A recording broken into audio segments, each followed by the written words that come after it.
ছেড়ে দিবি না, ধরে থাক, ধরে থাক। এই এই ছেড়ে দিলে টিউশন থেকে ক্লাসটাকে তুলে আমি আরেকটা খুলে রাখবো, ঠিক আছে? এই ধরলাম। হিতকারী সভা, বরাহনগরী। এখানে সম্রাট সান্যাল স্যার, তার নাটকের দল বরাহনগর দৃশ্যকাব্য, তাদের আহ্বানে আজকে চলে এসেছি মূকাভিনয়, অভিনয় এবং যোগ এর উপর একটু ওয়ার্কশপ করাতে। নতুন কিছু ছেলে মেয়ে, বাচ্চা বাচ্চা সবে শুরু করছে, তাদেরকে একটু ইন্সপায়ার করার জন্য সম্রাট সান্যাল স্যারের আদেশে আমি চলে এসেছি। সম্রাট সান্যাল স্যার ভীষণই ভালো মানুষ, ভীষণই শ্রদ্ধা করি আমি তাকে। আমার এক মাস্তুতো ভাই, তারও শিক্ষক তিনি। তো যাই হোক, বরাহনগর অঞ্চলে যারা সংস্কৃতি চর্চা করেন সম্রাট সান্যাল স্যারকে এক ডাকে তারা চেনেন। তো তারই আদেশে আজকে আমার আশা। থিয়েটার আমার জীবন, আমার জীবনের আর এক নাম। একটা সময় নাটকের রিহার্সাল রুমই ছিল আমার সব। আজ 6 বছর প্রায় ডিটাচ, তাই এক ডাকে চলে এলাম। আমি আমার স্টাইলে যথারীতি সমবেতভাবে একে অপরের হাত ধরে মনোসংযোগের মাধ্যমে আমি আমার ওয়ার্কশপ শুরু করলাম। Inhale, exhale. Inhale, exhale. Okay. Relax. Action. চলো। Inhale. মেডিটেশনের পর স্ট্রেচিং এক্সারসাইজের মাধ্যমে আগে শরীরের জড়তা কাটিয়ে নিতে হয়, তারপর আস্তে আস্তে আমরা মূকাভিনয়ের জন্য প্রস্তুত হব। শরীর ফিট থাকাটা ভীষণ জরুরি। ধরো আমি খুব দুঃখ পেলাম,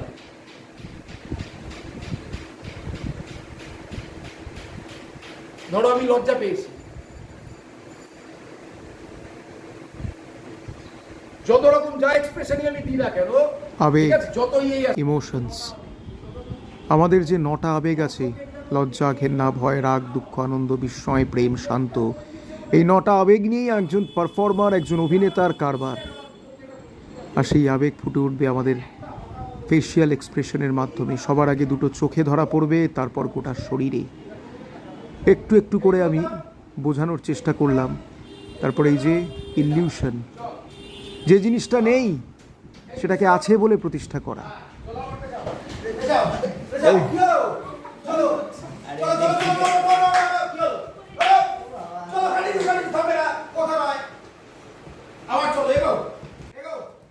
বডি ল্যাঙ্গুয়েজ, এটাই হচ্ছে মূকাভিনয়, মাইম, শরীরী ভাষা।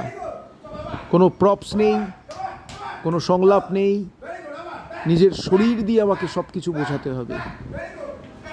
তাই শরীরের উপর দখল থাকাটা ভীষণ দরকার।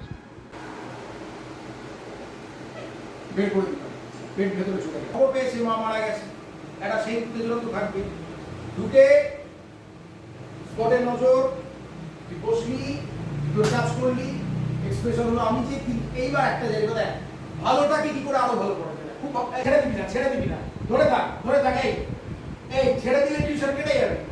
গুড, তার সবাই খুব ভালো হচ্ছে। আমার গুরু যোগেশ দত্ত বলতেন, ইলিউশনের জন্ম হয় আঙুলের ডগায়। আঙুল দিয়ে ইলিউশন ক্রিয়েট করা, আর তার সাথে দমের খেলা। কখন দমটা নিতে হবে, কখন দমটাকে লক করতে হবে, এই সমস্ত বিষয়ের উপর নির্ভর করছে ইলিউশন কিভাবে তৈরি হয়। এই যে কোদাল দিয়ে মাটি কাটা, মাটিও নেই, কোদালও নেই, কিন্তু শুধু নিজের শরীরের ভাষা, আমার মাসেলের টেনশন, রিল্যাক্সেশন, ঠিক সময় মতো দম নেওয়া, ঠিক সময় মতো দমটাকে লক করা, এসবের মাধ্যমে ইলিউশন ক্রিয়েট হয়। এই যে যেরকম আমি কোদাল ধরার সময় আমার মাসেলে যতটা প্রেশার পড়বে ঠিক ততটাই প্রেশার আমাকে দিতে হবে যখন আমি ইলিউশনটাকে ক্রিয়েট করছি। এবার কোদাল থেকে মাটিটা ঝাড়ার পর মাসেলটা যেরকম রিল্যাক্স হয়ে যাবে, ঠিক সেরকমই রিল্যাক্স করতে হবে।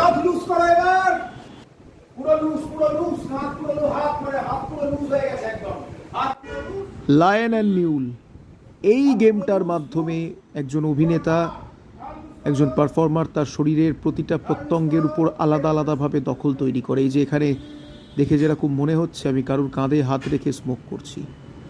সো দিস ইজ মাইম, পুরোটাই আমার শরীরী ভাষা।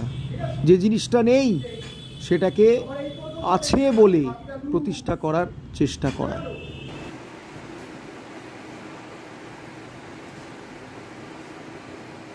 কতটুকু শব্দ হলো, আমি যদি এইভাবে ঢুকতাম ভালো লাগতো জিনিসটা। আমি পুরোটা টোয়ের উপর করলাম। এই যে একজন পারফর্মারের শরীর হবে বেড়ালের মতো নরম আর সাপের মতো ফ্লেক্সিবল।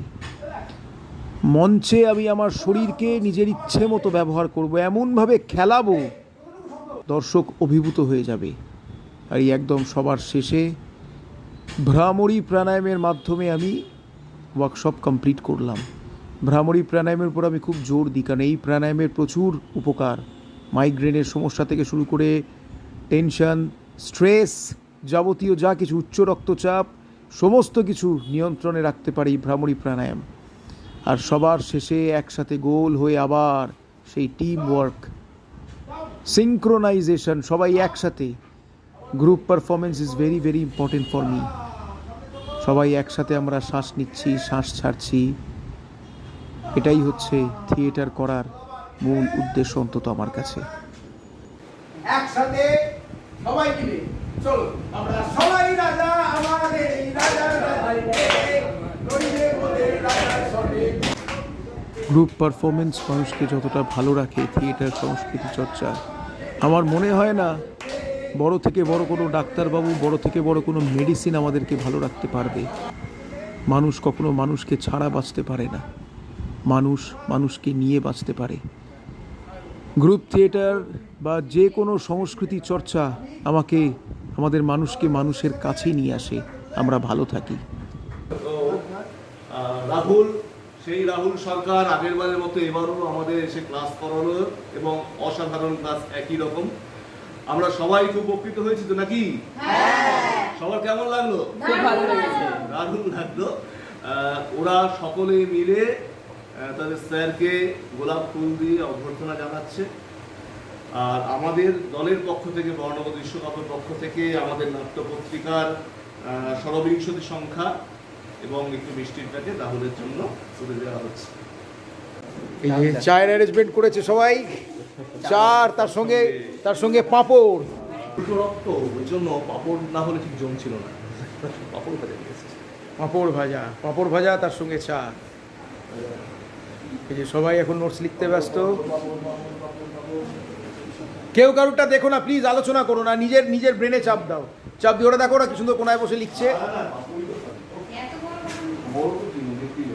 কথা বলি যে রাহুল সম্পর্কে, যদিও এটা রাহুলেরই ব্লগ, তাও বলছি যে ওর মধ্যে যে ক্ষমতাটা রয়েছে, প্রতিভাটা রয়েছে, সেটা কিন্তু একটু এক্সট্রাঅর্ডিনারি। অন্যান্য থিয়েটার দলকেও আমি অনুরোধ করব, বা যারা অভিনয় এবং ওয়ার্কশপ করান বা করেন, রাহুলকে ডেকে দেখতে পারেন। আমি যে মানে একবার ডেকে আবার যে তাকে ডাকলাম, সেটা কিন্তু শুধুমাত্র আমাদের সম্পর্কের জন্য নয়, ওর প্রতিভায় মুগ্ধ হয়ে। সুতরাং